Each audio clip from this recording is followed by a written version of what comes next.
मेरे मन में कुछ प्रश्न उठ रहे हैं। यदि महान शक्तियां किसी ऐसे व्यक्ति को मिल जाएं, जिसका लक्ष्य उनका दुरुपयोग करना हो, तो क्या इस सृष्टि का अस्तित्व संकट में नहीं पड़ जाएगा? यदि कोई जन कल्याण के नाम पर कोई वरदान प्राप्त करे, परंतु उसका उपयोग किसी एक वर्ग के लाभ के लिए करे, तो क्या यह कार्य अनुचित नहीं होगा? क्या जीवन के लिए केवल यह बात महत्वपूर्ण है कि किसी कार्य का फल उत्तम हो? यह महत्वपूर्ण नहीं कि उसके लिए जो मार्ग चुना गया है वो भी उचित है या नहीं। गुरु शुक्राचार्य ने संजीवनी मंत्र मांगा था जन कल्याण के लिए, पर वो इसका उपयोग कर रहे हैं अपने लाभ के लिए, अपने स्वार्थ के लिए। उनका निर्णय कैसी नाटकीय घटनाओं को जन्म देगा, इसकी प्रतीक्षा में मैं भी संस्था में दृष्टि जमाए खड़ी हूं। देवराज! चित्ररथ, मलय केतु, बोलते क्यों नहीं? देवराज, दानवराज कालकेतु ने देवलोक पर आक्रमण करने की घोषणा कर दी है। उसकी सेनाएं आंधी की गति से बढ़ी चली आ रही हैं। देवलोक में युद्ध की घोषणा कर दो। सेनाओं को तुरंत बाहर निकलने और दानव सेना का सामना करने का आदेश दो। जाओ। जो आज्ञा देवराज।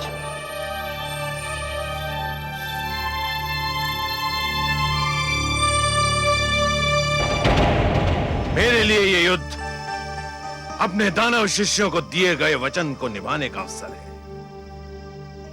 मैंने अपने शिष्यों को वचन दिया था कि मैं दानव संस्कृति की रक्षा करूंगा और उसे विजयी बनाऊंगा। क्या इसके लिए युद्ध प्रथम और अंतिम मार्ग है? हाँ देवी, मैं तो उस मार्ग पर अपना पग धर भी चुका। तो फिर आप छाया की भांति मुझे हर पल अपने साथ पाएंगे। मेरे लिए मेरा पति सर्वश्रेष्ठ है।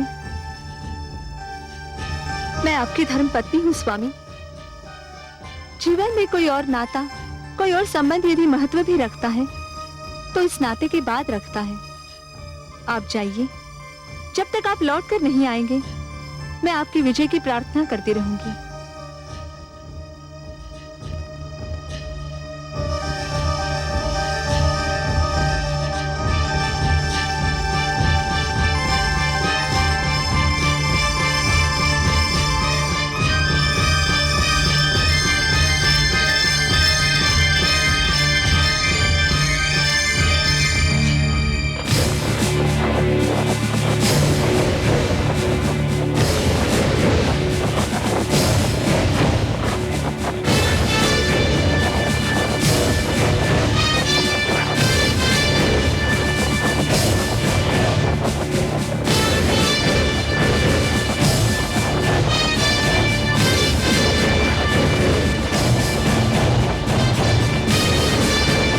सारथी, रथ रोको।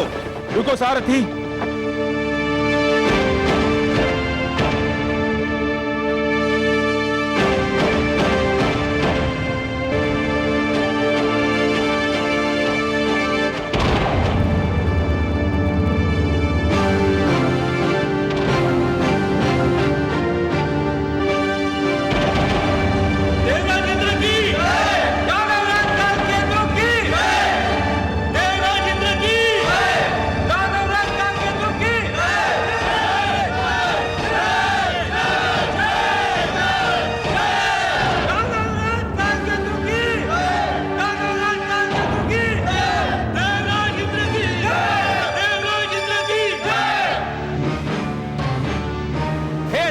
इंद्र, तुम्हें बहुत घमंड है अपनी शक्ति पर।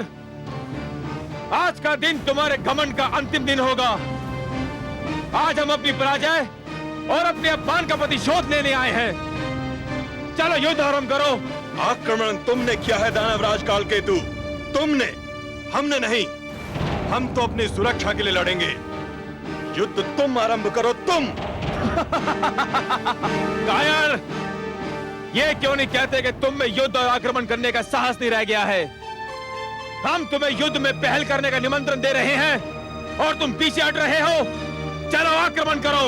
हम कायर नहीं है और ये सत्य तुम भली भांति जानते हो। हम पहले भी तुम्हें कई बार पराजित कर चुके हैं और आज भी यही होगा। हमें तुम्हारा निमंत्रण स्वीकार है। सावधान कालकेतु।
अब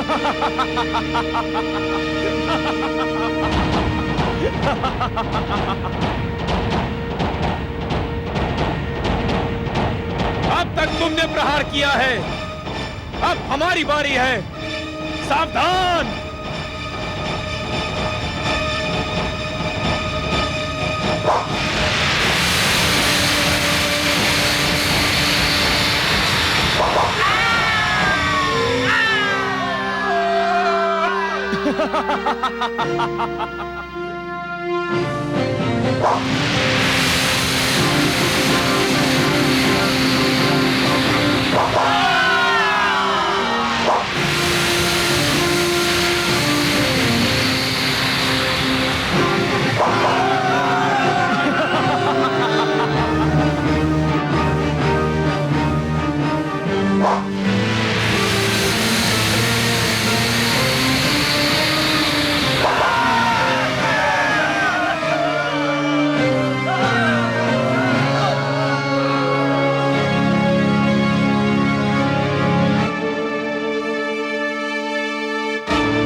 आक्रमण! आक्रमण करो!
आपकी कृपा से हम जीत गए गुरुदेव।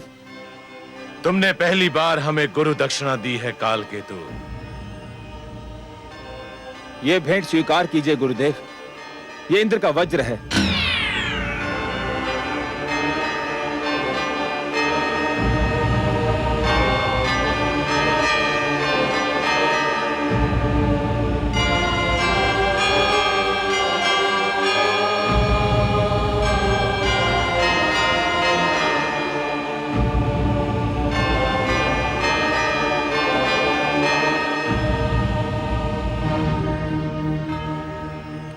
विजयश्री की बधाई हो स्वामी।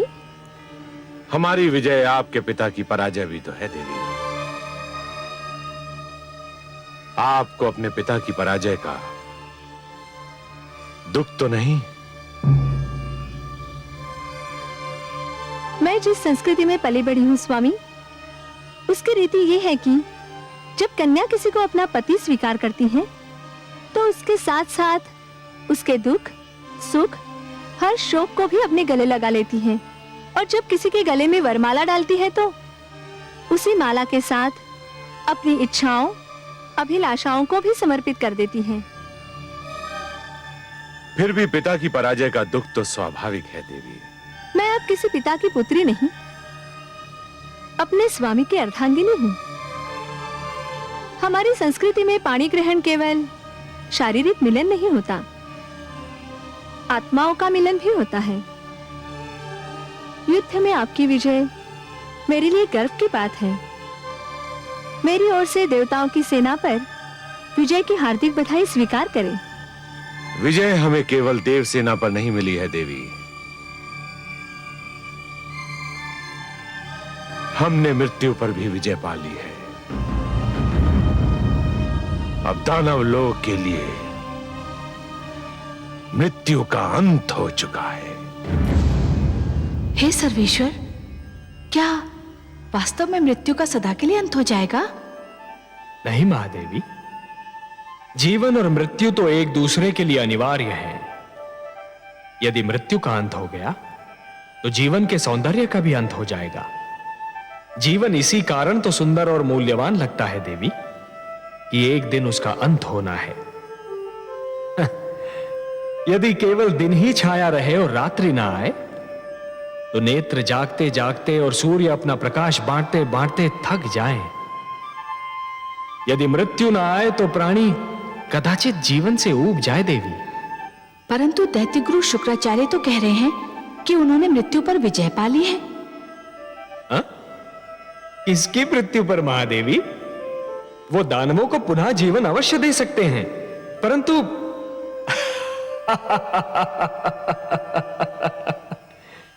महादेवी आप तो बस देखती जाइए कि जिस अभिमान ने देवेंद्र के सिर में अपना डेरा जमा रखा था, अब वही अभिमान दैत्य गुरु शुक्राचार्य के सिर में अपना घर बना रहा है। परंतु हे कमल नयन, अभी तो देवेंद्र बहुत उदास, बहुत दुखी और बहुत टूटे हुए दिख रहे हैं। हाँ महादेवी, हाँ, भूल का मूल्य तो चुकाना ही पड़ता है।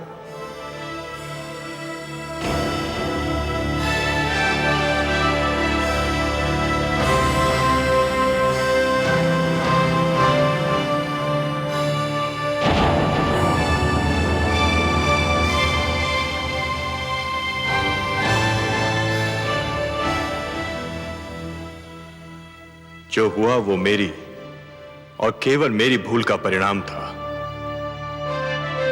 इस भूल में आप अकेले नहीं हैं देवेंद्र। हम सब ने भी तो अपने आप को जी भर के छला था। जो हो चुका है उसका शोक समस्या का समाधान नहीं है देवेंद्र। यह स्थिति बहुत गंभीर और घातक है कि दानवों का जीवन संजीवनी की छाया में सुरक्षित हो चुका है और देव जीवन आज सुरक्षा की राहों में भटक रहा है। इस स्थिति में मेरी दृष्टि कहीं जाकर ठहरती है तो केवल लक्ष्मी नारायण के चरणों पर। उनके सिवा कोई नहीं जो हमें संकट से उबार सके। देवेंद्र, हमें श्री विष्णु के पास चलना चाहिए।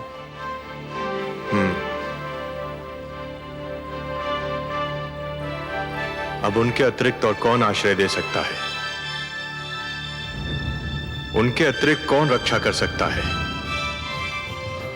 कह दीजिए समस्त देवताओं से, क्या हमें मिलकर भगवान श्री विष्णु के पास जाना है?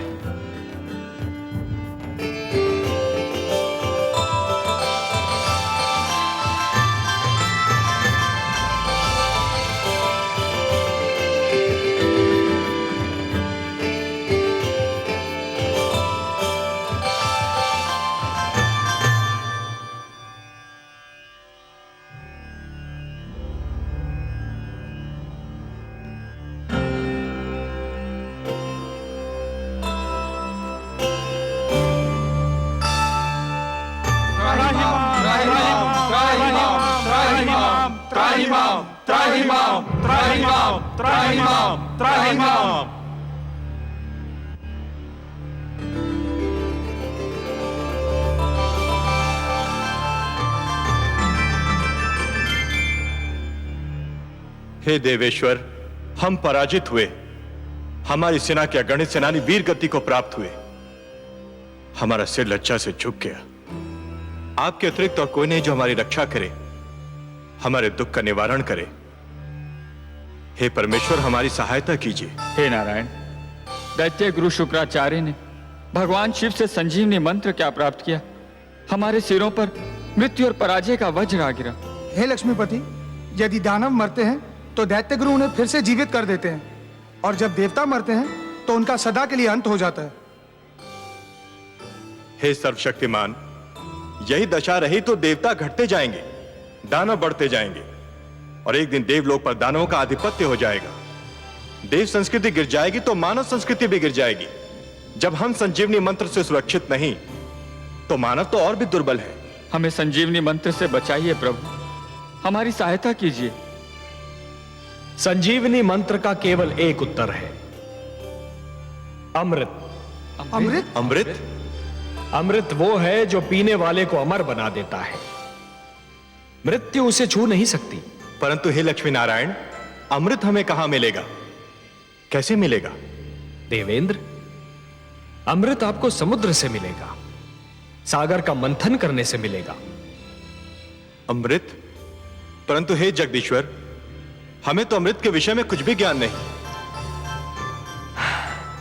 हे देवराज, जिस प्रकार दूध के भीतर माखन छिपा तो होता है, परंतु वो मिलता तभी है जब दूध को मथा जाता है, उसी प्रकार समुद्र के भीतर अनेक पदार्थ छिपे हैं, अनमोल रत्न छिपे हैं। उन्हें केवल मंथन के द्वारा ही निकाला जा सकता है। अमृत उनमें सबसे अनमोल है।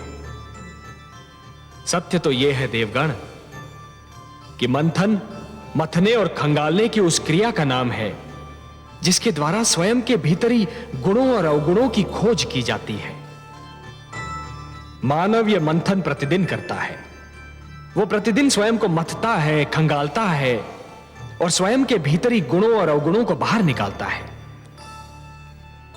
आश्चर्य तो यह है कि वो मानव होकर भी इस क्रिया से परिचित है और आप देवता होकर भी इस क्रिया से अपरिचित हैं। पर हे लक्ष्मीपति, हम समुद्र का मंथन करेंगे कैसे?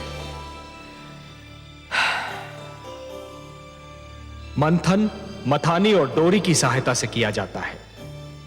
मैं आपके लिए मंदर पर्वत को मथानी बनाऊंगा और वासुकी नाग की डोरी दूंगा। परंतु एक तीसरी वस्तु की भी आवश्यकता होती है देवगण, जिसका प्रबंध आपको स्वयं करना होगा। और किस सामग्री की आवश्यकता होती है सर्वेश्वर? डोरी को खींचने और मथानी को डुलाने के लिए 2 दलों की आवश्यकता होगी देवेंद्र, जो डोरी को 2 छोरों से पकड़कर खींचेंगे। उनके बिना तो मंथन संभव ही नहीं है। बिल्कुल वैसे ही जैसे दूध मथने के लिए 2 हाथों की आवश्यकता होती है। तो हम देवता आधे एक छोर पकड़कर आधे दूसरा, यह कार्य तो सरलता पूर्वक कर सकते हैं। मंदर की मथानी को डुलाना है देवेंद्र, वासुकी नाग की डोरी को खींचना है। संजीवनी मंत्र के प्रभाव ने आपकी संख्या को घटा दिया है और आपकी घटी हुई छोटी सी संख्या इतना महान कार्य नहीं कर सकेगी। हे सर्वेश्वर, हम फिर दूसरा दल किसको बनाएं? दानवों को। दानवों को? हां, दानवों को। यदि दानव आपका साथ दें तो समुद्र मंथन संभव है, और समुद्र मंथन होगा तभी संजीवनी का उत्तर भी प्राप्त होगा। हे परमेश्वर, ये तो एक असंभव अभियान होगा।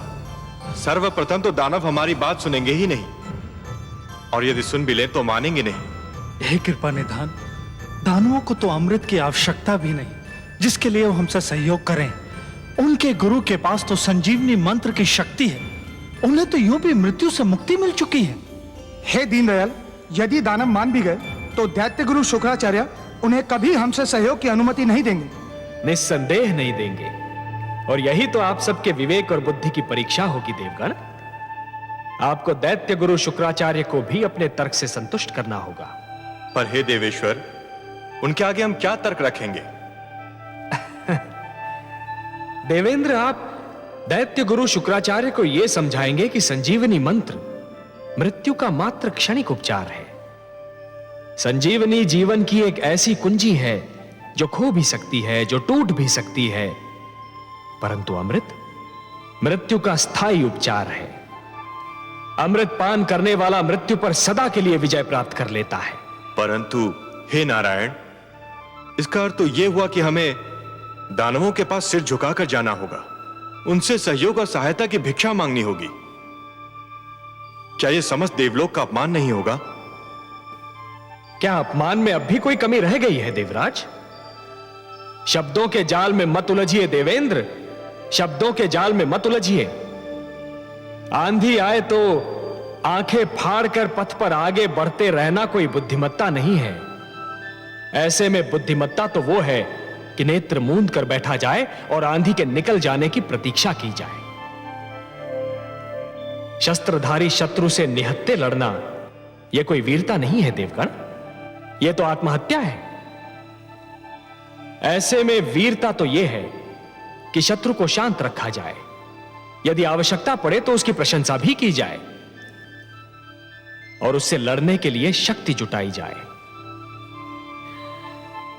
शत्रु से सहयोग और सहायता लेना भी रणनीति का अंश है देवेंद्र।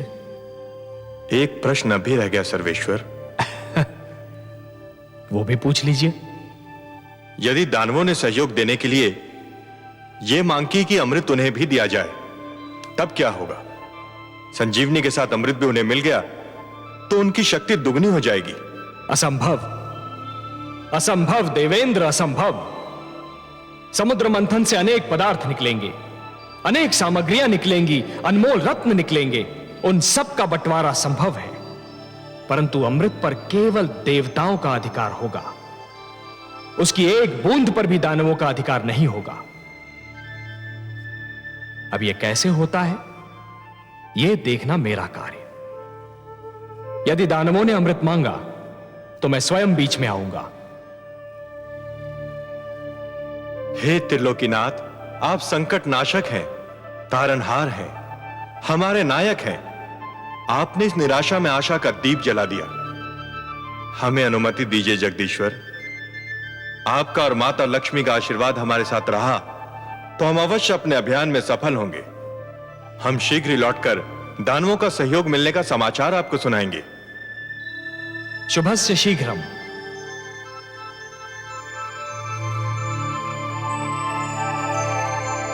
हे कमल नयन, आपने अभी कहा कि दानवों से सहयोग लिया जाए, किंतु उन्हें अमृत की एक बूंद भी न दी जाए। हाँ महादेवी, मैंने यही कहा। परंतु हे सर्वेश्वर, क्या ये छल नहीं कहलाएगा? कार्य की परिभाषा उसका उद्देश्य निर्धारित करता है महादेवी। यदि उद्देश्य उत्तम हो तो उसे छल का नाम नहीं दिया जाता, उसे नीति का नाम दिया जाता है। देवताओं को भी नीति से कार्य लेना होगा। छल तो गुरु शुक्राचार्य कर रहे हैं महादेवी। उन्होंने भगवान शिव से कहा कि संजीवनी मंत्र उन्हें मानव कल्याण के लिए चाहिए, पर क्या वो मानव कल्याण कर रहे हैं? वो तो संजीवनी मंत्र का उपयोग केवल दानव कल्याण के लिए कर रहे हैं, और यह छल है देवी, यही छल है। और इसके उत्तर में कोई भी कार्य, भले ही उस पर छल का संदेह ही क्यों न हो, उचित ही नहीं उत्तम भी है। आप तो उत्तरों के उत्तर हैं, तर्कों के तर्क हैं और उद्देश्यों के उद्देश्य हैं कमल नयन। आपकी हर बात में रहस्य होता है।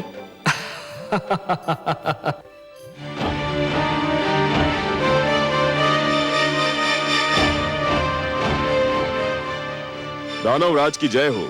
देवलोक से देवराज इंद्र अपने सहयोगी देवताओं के साथ पधारे हैं और दानवराज की सेवा में उपस्थित होने की अनुमति चाहते हैं। पराजय विजय से मिलने आई है महाराज, बधाई हो। सावधान कालकेतु, उनके आने में अवश्य ही कोई रहस्य है। देवराज और उनके साथी देवताओं को सम्मान सहित सभागार में लाया जाए। जो आज्ञा दानवराज।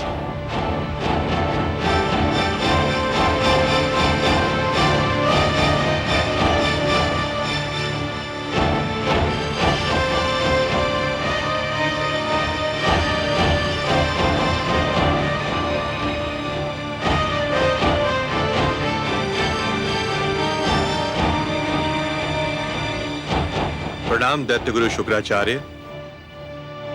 प्रणाम दानवराज कालकेतु। दानव सभागार में देवराज इंद्र का स्वागत है।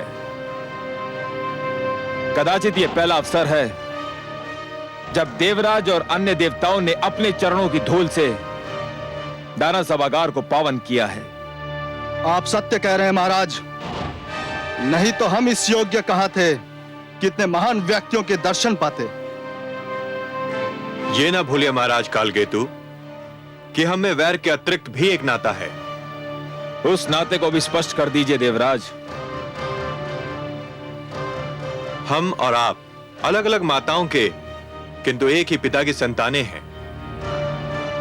हम एक दूसरे के भ्राता भी हैं दानवराज। मेरे दानव शिष्यों को सदैव इसका स्मरण रहा है देवराज, परंतु लगता है देवताओं की स्मरण शक्ति कुछ दुर्बल है। उन्हें इस नाते का स्मरण बस कभी कभी रहता है, आवश्यकता अनुसार। ऐसा क्यों कह रहे हैं दैत्य गुरु?